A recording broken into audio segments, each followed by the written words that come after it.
In the late 2000s, one YouTuber appeared to be on a fast track to online stardom in the animation and art community. His fans enthusiastically compared him to the Gordon Ramsay of art criticism.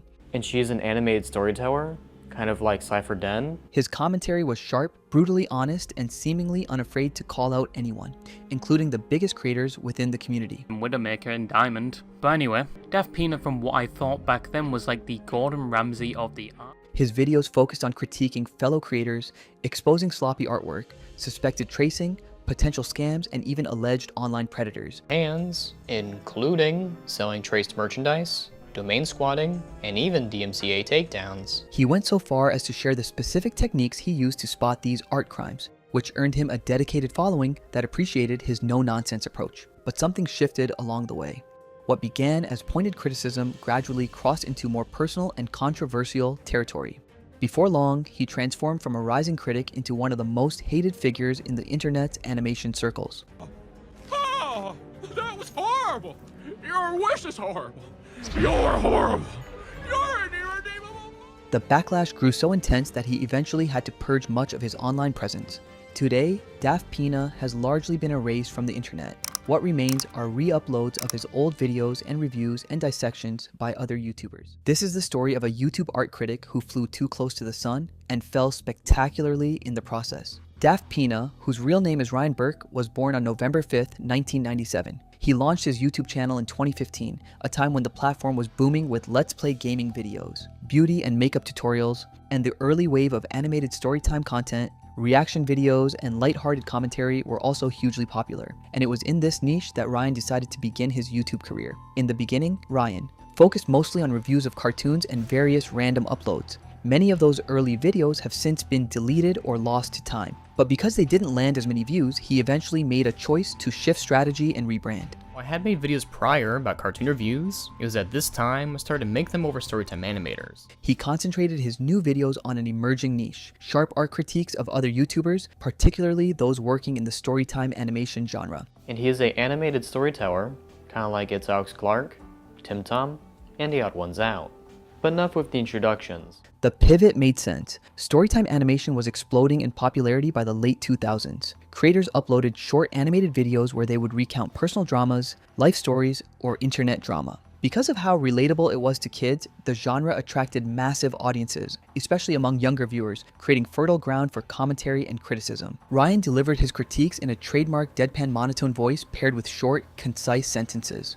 The way he talks in his videos makes me think of a radio personality that is talking softly at night, just so his listeners can hear a story of his. Now, on most of YouTube, this style often fails to retain viewers because the algorithm favors high-energy delivery, exaggerated reactions, and strong emotional hooks. But in Ryan's case, the understated approach had the opposite impact. His calm, no-nonsense delivery gave his art critiques a sense of dry wit and intellectual detachment that felt refreshing and credible within the often chaotic world of online animation commentary. Behind the scenes, however, laid a real personal tragedy. Ryan revealed that in 2016 he underwent major surgery to correct pectus excavatum, a serious medical condition in which the breastbone is sunken into the chest, sometimes putting dangerous pressure on the heart and lungs. Around this time, my ribcage was pressing down a bit in my organs, so I went in to get some scans. I found out that my ribcage is a few millimeters from my heart and I needed surgery, or else it would crush my organs. The operation was successful, but the recovery was allegedly brutal. As per his account, he was incapacitated for months, unable to laugh or even cough without pain, and he was prescribed the highest doses of opioids. While he eventually made a full recovery, he continued dealing with lingering mobility issues and occasional nighttime pain for some time afterward. I couldn't sleep on my back or else I'd get a seizure from the pain. While I did get some at-home painkillers, I was advised to avoid laughing or coughing due to my body healing. Doing these actions would hurt a lot. Balancing these health struggles with the demands of college life, Ryan's earliest critique videos received only lukewarm responses. They were, to say the least, safe content, more constructive and measured, with a focus on how creators could improve their work. They were nothing like the scathing, entertaining takedowns that would later define his channel and attract a much larger audience. This approach changed quickly. Starting in 2017, Ryan began producing sharper, more vicious art critiques. His tone evoked the fictional food critic Anton Ego from the Pixar film Ratatouille. Ruthless, precise, and unafraid to take on anyone, no matter how big their platform. They might display themselves as heartwarming, charming, and family-friendly, so surely when you speak to them, they're all that they're cracked up to be. Meet James Rowellson. He targeted prominent creators such as the Odd One Sout and Jaden Animations. His reviews were often highly critical, not holding back on the tiniest of mistakes. He criticized technical aspects like backgrounds, animation quality, and storytelling choices. However, eventually, he went further, venturing into personal territory. Only way of income, because she dropped out of college to pursue it. I think deep down, she knows that she won't get that far with making storytelling animations. And she uses her face reveal to do her best to cling to all scraps of fame before it goes away. These critique videos laced with personal judgment performed strongly at the time, encouraging him to produce more. With each new upload, his commentary grew increasingly harsh. Many in the animation and art communities felt he had crossed the line from constructive criticism into personal attacks. His reviews began to feel less like objective art analysis and more like character judgments. A clear example was his critique of Jaden Animations. Ryan highlighted that she had dropped out of college and used it to argue she was lazy with her animations. He suggested this insulted artists who had completed their degrees while maintaining higher standards. He also accused her of faking her face reveal, questioned the authenticity of her videos about her eating disorder, and labeled her as potentially narcissistic and a manipulator for making content focused on her own life and achievement. About 23 of her videos, she is faking a personality to cover up her deep sadness, and she may still feel awful to this day. She knows she cannot quit YouTube, as it will disappoint her fans, and since she dropped out of college, she doesn't have another way to potentially pay her bills and other expenses. Option B, Jaden lied throughout her entire video, and she only used it for personal gain. And from that video, she gained a few thousand subs, views, and even a lot of money. She is narcissistic, devious, compulsive liar, a manipulator to her fans and new viewers. He dismissed her personal struggles as fabricated attempts to gain sympathy and attention. Additionally, viewers began noticing that some of his videos included uncensored artwork that pushed YouTube's boundaries, content that was age-restricted but still controversial for the platform. What had started as art critique had now evolved into something more personal and distasteful. While this approach helped his channel grow, it also sowed the seeds of backlash within the very community he was reviewing. The situation became even more serious when Ryan began punching down on much younger or up-and-coming artists who were only just starting their online careers. In one particularly infamous video, he reviewed the channel of a new animator known as Chili Panda. Instead of offering constructive feedback, he bluntly told her to stop drawing altogether. He did not criticize her for copying styles. Rather, he claimed that because she had made no improvement in her artwork over the course of a year, she would never be able to draw well. I think I'd just stop drawing and try a new hobby. I mean, maybe she's a great painter or musician, but just not drawing. So for Chili Panda's creativity, the artist did reportedly leave YouTube around 2021. There was a brief resurgence with her making short videos in 2024, but that didn't last long either. But Ryan didn't care as much at the time for the consequences. As his channel grew, Ryan appeared to increasingly lean on this toxic format, resembling now something closer to tabloid-style commentary. His content shifted toward nitpicking the smallest details in big animation creators' videos and then speculating wildly about their character, motives, or competence with little to no supporting evidence. His tone often came across as venomous rather than helpful. Many felt he had completely abandoned his original goal of providing useful feedback to help creators improve. While the more aggressive approach brought him greater attention and higher view counts in the short term, it also kept adding fuel to an emerging backlash. Viewers and fellow creators began calling him out for embellishing details, making unsupported speculations, and presenting points in a disingenuous way. The mounting criticism grew so much that it eventually forced him to take action. In 2018, following particularly strong backlash, Ryan removed a number of his older videos. He also issued apologies in which he acknowledged making personal attacks on creators and stated that he would stop doing so going forward.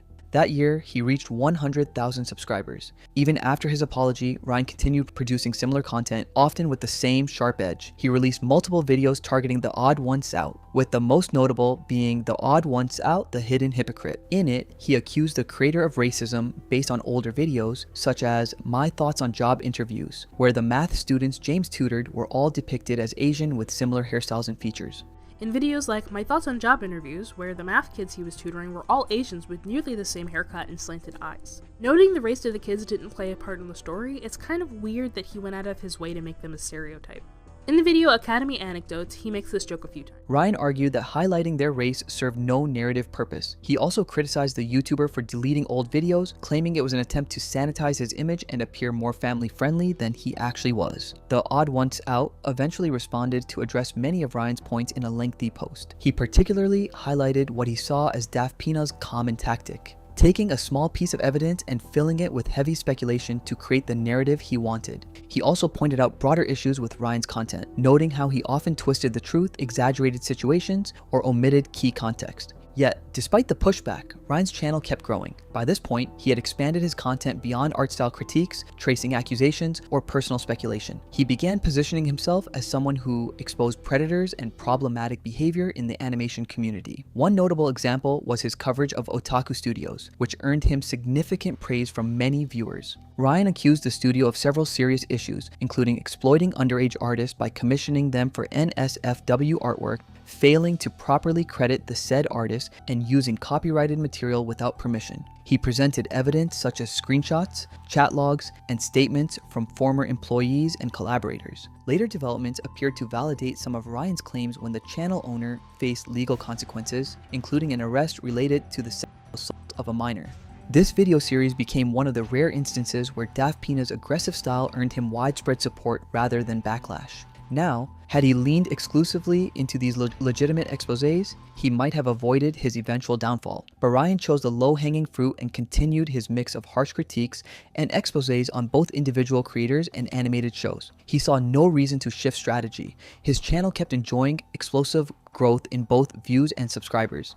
In 2020, he hit 200,000 subscribers. He also became more active outside his main channel, serving as a host or co-host on multiple podcasts. In August 2022, he joined the Pizza Party Podcast, a laid-back animation discussion show featuring creators like Rebel Taxi and Jake Neutron.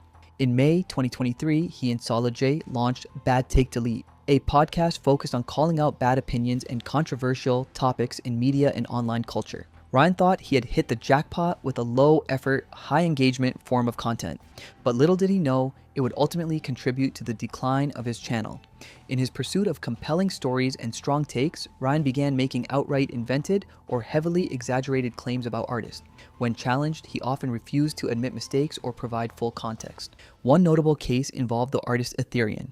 Ryan accused him of being racist against black people and homophobic, despite Aetherion himself being black and gay. When Aetherion reached out to explain and share his side of the story, Ryan reportedly refused to let him respond properly on his platform. A similar situation unfolded with creator Antoons. Ryan strongly implied Antoons was racist and used only a small portion, roughly 6 minutes, of a 6-hour call to support his narrative. And, despite promising to release the full conversation, he never did. When Antoons tried to defend himself publicly, Ryan escalated the drama by threatening to release old, out-of-context screenshots involving Antoons and an underage creator named Puppy Chan at the time. These tactics, combined with a growing perception that his critiques were biased and sensationalized, began to backfire. By early 2023, Ryan's viewership had noticeably declined. Whether due to audiences realizing his critiques were not fully objective, other creators pushing back with their own response videos, or simply the oversaturation of drama-focused content in the animation community, the momentum had slowed significantly. Later that year he appeared to have a change of heart. He deleted many of his most harshly critical and drama-heavy videos. In public statements, he announced that he no longer wanted to focus on drama or takedowns. Instead, he expressed interest in shifting toward content he genuinely enjoyed, such as interviewing artists and discussing animation in a more positive or constructive light. In a more personal video, Ryan offered what many viewed as his most sincere apology to date. He opened up about his mindset during the height of his critical period, admitting that much of his harshness stemmed from personal frustration and projection. It was a vile video made at my lowest, projecting my feelings of insecurity and pain onto Jaden. I invalidated her trauma and what she was going through. It was never my place to talk about her mental health, and I truly regret not processing my own pain in a healthier way. He explained that he had little time to work on his own animations while watching others succeed, which led him to lash out. In his own words, "I was just some guy out here with a microphone and camera while they were actually out there making stuff." He specifically referenced his videos on creators like Jaden Animations, The Odd Ones Out, and Chili Panda as examples of this misplaced resentment. The internet, however, remained divided in its response. Some viewers accepted the apology and believed his health struggles and insecurities had genuinely influenced his past behavior. Others dismissed it as a weak attempt to write off his controversies by blaming personal issues like post-surgery pain or college stress, arguing that it did not excuse the real harm caused. Many felt the apology was incomplete, noting that he avoided addressing several other significant controversies and incidents from his past. Still, a small portion of the audience saw it as the beginning of a genuine redemption arc, a chance for Ryan to move forward with more positive, interview-focused content and leave the drama behind. DaftPina was no longer his channel name. Ryan renamed his channel to Doven Draw with a different focus, video style, and even how he speaks in his videos. However, on this channel, he stopped uploading about a year ago. Instead, he chose to start fresh with his older secondary channel, Extra Doven, where he still regularly uploads to this day. But his rise and fall as DaftPina does serve as a cautionary tale of overstepping in pursuit of views. Had he just remained an unbiased art critic as he originally intended, he would still be uploading and finding success for his brand to this day.